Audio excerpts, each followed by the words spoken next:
Welcome in, everyone. We have some major news to discuss. A peace proposal has been floated to bring the war in Ukraine between Russia and Ukraine to an end. That is right. A new peace plan is reportedly being pushed. But I got to be honest with you, this is very complex and it could lead to a much larger disaster down the road. So I'm going to break down exactly what's going on, the latest attacks, what this peace plan reportedly includes, why I think it might lead to unintended consequences, and what it means for Russia. It would be a very big win for Russia, in my opinion. So I'm going to break down exactly what is going on. We're going to go through it to the best of my ability. This is breaking. This is coming in as we're doing this. So stick with me here. But as always, before we get started, please make sure to like and subscribe. Totally free. Cost you guys absolutely nothing at all. Huge, huge, huge boost to the channel. Comment with your thoughts below. Do you think this peace deal is a good idea, or do you think a better deal can be reached? Or should Ukraine try to push Russia clean out of its country? Let me know in the comments below. Hit that notifications bell. All notifications turn on. You won't miss a thing. And then right here, Instagram, David_Hookstead, X, D Hookstead. That's where you can find me on social media. My DMs are wide open. Please reach out with anything you have. And you know what? I'll look into it. I love talking with you guys. If you got a really good tip, I definitely want to hear it. Now, let's get into it. So we are coming up on the 4-year anniversary. We're a few months away from the 4-year anniversary of Russia invading Ukraine. The war has been brutal. It has been bloody. It has been horrifying. And we have seen the violence only get ratcheted up. We have seen the violence only increase, the death increase as both sides launch devastating and brutal strikes on each other. The Russian oil infrastructure has been hit hard. Civilian targets in Ukraine have been hit hard. It is a brutal, brutal game they are playing with each other. The United States, NATO, the European Union countries have flooded more advanced weapons into Ukraine. Russia has responded by regularly violating NATO airspace and regularly lighting up massive chunks of Ukraine with long-range missiles and drones. So that is where we are at right now. That is pretty much the baseline of the situation in terms of how violent, how brutal, how dirty this has been. We all want to see the dying stop. And this peace plan could temporarily stop that, but it could also lead to a situation where it gets much worse down the road. So I'm going to throw this up on the screen for you. This comes from Axios. It says from Barack Ravid. It says Trump plan asks Ukraine to cede additional territory for security guarantee. So it says the new Trump plan to end the war in Ukraine would grant Russia parts of eastern Ukraine it does not currently control in exchange for a U.S. security guarantee for Ukraine and Europe against further Russian aggression. A U.S. official with direct knowledge told Axios why it matters. Ukraine and its backers would see this as an enormous concession to Russia. The White House view, according to the U.S. officials, that Ukraine is likely to lose the territory anyways if the war continues, and therefore it is in Ukraine's interest to reach a deal now. Breaking it down, the two thorniest issues in the Ukraine talks up to now have been who will control what territory once the war is over and how Ukraine can be assured that Russia won't simply resume the war at a later date. The 28-point Trump plan calls for Russia to gain full de facto control of Luhansk and Donetsk, together referred to as the Donbass, despite Ukraine still controlling around 14.5% of the territory there, per the latest analysis by the Institute for the Study of War. Despite being under Russian control, the areas in the Donbass from which Ukraine would withdraw would be considered a demilitarized zone, with Russia not able to position troops there. In two other war-torn regions, the Kherson and the Zaporizhzhia, the current lines of control would mostly be frozen in place, with Russia returning some land subject to negotiation. So this is a map that you can see right here of the Russian-controlled territory. And this is pretty much what they would keep in this plan.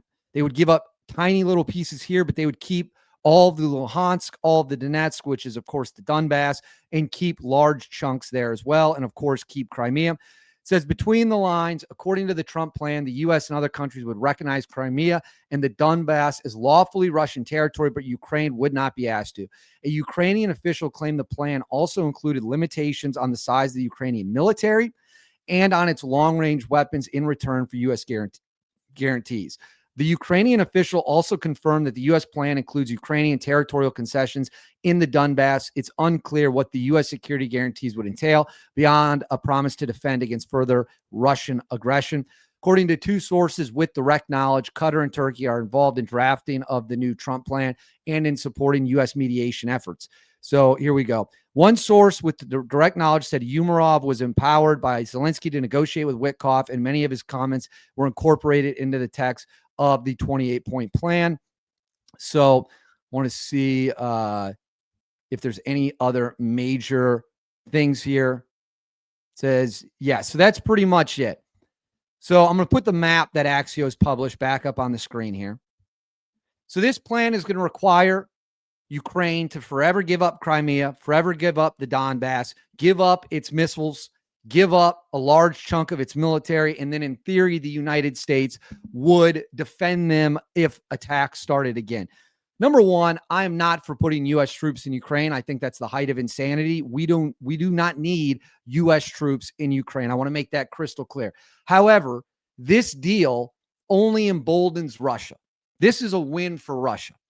What Russia will get from this deal is a crippled and weakened Ukraine, and they will get territory. So they invaded unlawfully, and then they will get territory forever that will then be formally recognized as part of Russia. What happens when a bully doesn't get punched in the face? They continue to behave like a bully. That's what happens. And right now, Russia is behaving like a bully, invaded a smaller, weaker country. Ukraine has put up a hell of a fight. Of course, they did it with the backing of the European countries, and most importantly, the United States. So Putin would be rewarded for the invasion. He would come out the clear, unquestioned winner. So then the question comes, if he feels emboldened and he feels like he won, and as you can see on the map here, he gets to keep all this territory, and you take away Ukraine's ability to defend itself, why would Putin not go further? And if he goes further next time, you're likely to draw in more countries, and the killing and the death will be at a much higher level. This is not a good deal. You cannot allow Russia to be rewarded anything. And my views on this have kind of changed, because initially I was like, well, you know what? It's not really our problem. Then all of a sudden, they started going after America, and they started violating NATO airspace, and they started spying on our nuke sites, and they're sending spy ships to our coast, and they're funneling assets and money into our other enemies like Venezuela, like the dictator of Nicolas Maduro. So why would we reward Russia for invading Ukraine? Does that make sense to anybody? Does that make sense at all to anybody? It certainly doesn't make sense to me. Doesn't seem like a very smart thing to do. This will only encourage and incentivize Russia to continue their erratic behavior, their aggression, and continue it in other areas, likely the Baltic states. They could go after NATO. No. That is not a precedent we want to set, that you can invade a country and then you get to keep it. That can't be allowed to fly, because all you're doing is giving them a reason to continue this. And the last thing we should be doing is anything that encourages the Russians to continue to behave like they have. And that leads me to this. I made a video about this earlier today. They launched a huge attack. It says children among 25 killed in one of Russia's deadliest strikes on Western Ukraine. At least 25 people have been killed, including 3 children, in a Russian missile and drone attack that hit 2 blocks of flats in the western city of Ternopil. Ukrainian officials said. They say another 73 were wounded, 15 of them children, in the strikes on Wednesday, one of the deadliest in the region since Moscow launched its full-scale invasion in February 2022. Ukraine's Air Force later said Russian X-101 cruise missiles had hit residential flats. The neighboring Lviv and Ivano-Frankivsk regions were also struck in a drone attack on 3 districts of the northeastern city of Kharkiv, wounded more than 30 people. And then for those of you who didn't see the strike footage, this is the hit in Kharkiv. You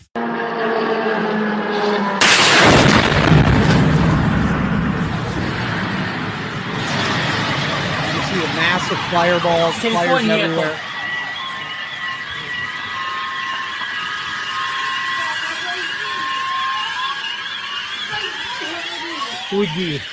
And then this was the missile strike in Ternopil, one of the missile strikes that killed 25 people. Hold on, I got to rewind it.